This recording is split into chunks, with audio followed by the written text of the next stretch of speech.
अस्सलाम वालेकुम एवरीवन। तो आज का जो है वो दूसरा दिन है कनाडा में। आज फर्स्ट टाइम जो है वो फार्मेसी पे जाना है मुझे कुछ लेने के लिए, तो उसके रिगार्डिंग ही मैंने कहा चलें आपको भी कुछ दिखाया जाए। तो आप ये देख सकते हैं कि यहाँ पे अगर मैं आपको दिखाऊं तो इन सीक्वेंस कितने बिजी रोड्स हैं। ये घर है, ये पुलिस लाइन है कनाडा में। चूँकि मैंने आपको कल भी जैसे बताया था कि ये वो सिटी है और ये वो प्रोविंस है कनाडा का जो कि नेचुरल ब्यूटी की वजह से पहचाना जाता है, और नेचुरल ब्यूटी यहाँ पे बहुत ज़्यादा है।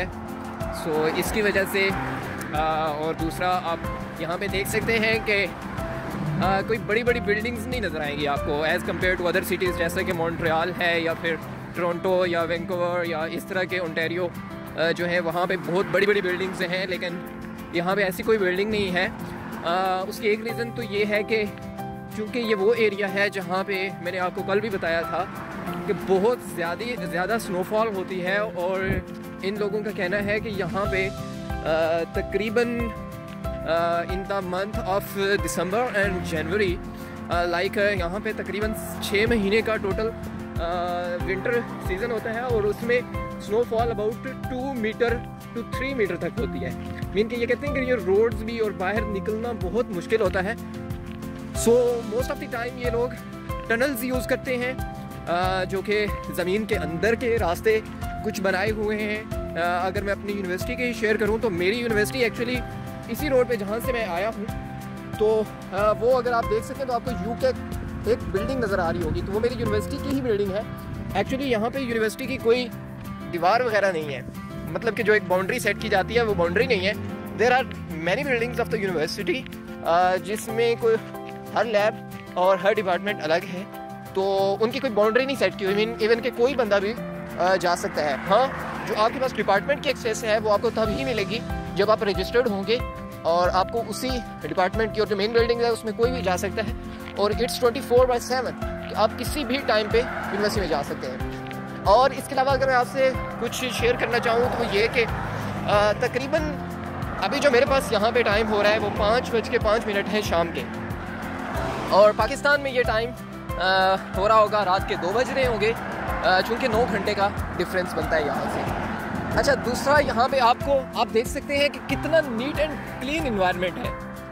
ये एक डिफरेंस है हम पाकिस्तान के लोगों में और यहाँ के लोगों में, ये एक बहुत बड़ा डिफरेंस है। आप देख सकते हैं कि फुटपाथ कितने नीट एंड क्लीन है, ग्रीनरी कितनी है, और इसके अलावा अगर आप देखें तो कोई रैपर, कोई आपको किसी किस्म का यहाँ पे तिनका भी नज़र नहीं आ रहा जो एक्स्ट्रा हो, जो इसकी ब्यूटी को कम करे। सो ये एक मेन बिग डिफरेंस है। मैंने आपको बताया था कि I will compare the life in Pakistan and here in Canada, तो ये डिफरेंस है। इससे ये पता चलता है कि सफाई, हमारे दीन ने हमें बताया था कि सफाई निस्फ ईमान है, ठीक है, लेकिन they people are doing so, लेकिन हम इसको फॉलो नहीं कर रहे। इवन मैं इस्लामाबाद में 4 साल रहा हूँ, तो मैंने ये नोटिस किया कि हमारा जहाँ पे दिल करता है, जैसे दिल करता है, हम वहाँ पे ही कुछ फेंक देते हैं।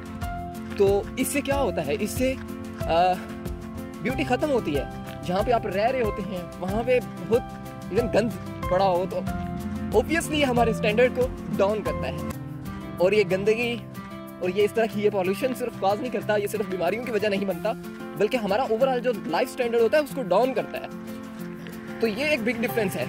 सो इससे एक मैसेज तो ये भी आज जाना चाहिए मेरे इस वीडियो बनाने से, जो मैं आपको दिखा रहा हूँ कि कितनी NEET and clean environment. Even यहाँ पे अगर कोई रैपर फेंक भी दे तो उसको कोई ये नहीं कहेगा कि इन्होंने कोई पॉलिसी बनाई हुई है जी, अगर कोई रैपर फेंकेगा तो उसके ऊपर उसको कोई टिकट होगा या उसको कोई फाइन होगा।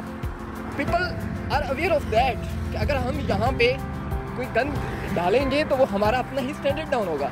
सो that's why they keep it clean, ठीक है। उसके अलावा अगर मैं आपको बताऊँ तो यहाँ पे आपको गाड़ियाँ बहुत ज़्यादा नज़र आ रही होंगी। इवन यू नो कि आपको यहाँ पे कोई पैदल चलने वाला बंदा कम ही नज़र आ रहा होगा।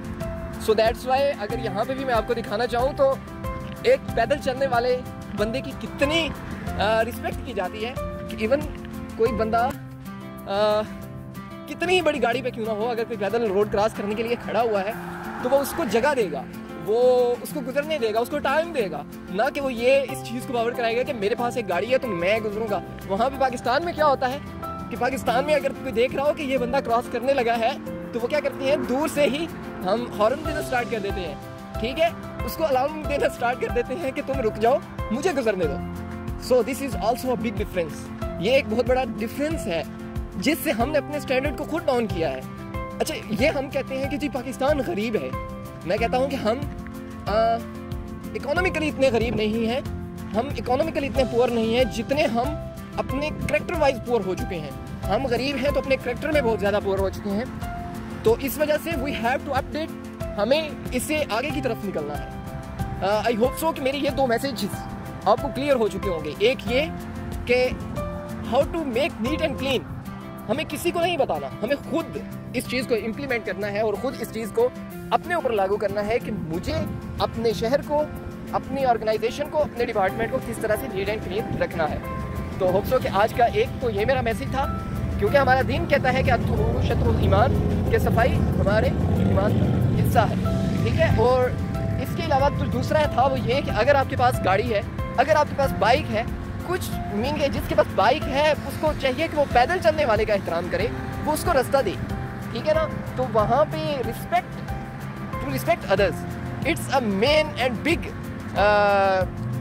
पॉइंट कि जिसकी बेस पे हम अपने लाइफ स्टैंडर्ड्स को अपडेट करते हैं। यार मैं ये कहता हूँ कि अगर हम दूसरों को रिस्पेक्ट देते हैं तो उससे क्या होगा, उससे कोई और फ़र्क नहीं पड़ेगा, बल्कि हमारा दूसरे के दिल में हमारे लिए रिस्पेक्ट और मोहब्बत पैदा होगी। So that's why we should follow it in our life, we should implement in our life, and then we will see कि हाँ, इकोनॉमिकली इतने नीचे हम हैं। हम ब्लेम करते हैं अपने पॉलिटिशियंस को, लाइक नवाज शरीफ, इमरान खान, जो भी है, बट जो हमारे अपने बस में है, आई थिंक सो कि हमें उसको खुद अपने ऊपर इम्प्लीमेंट करना चाहिए।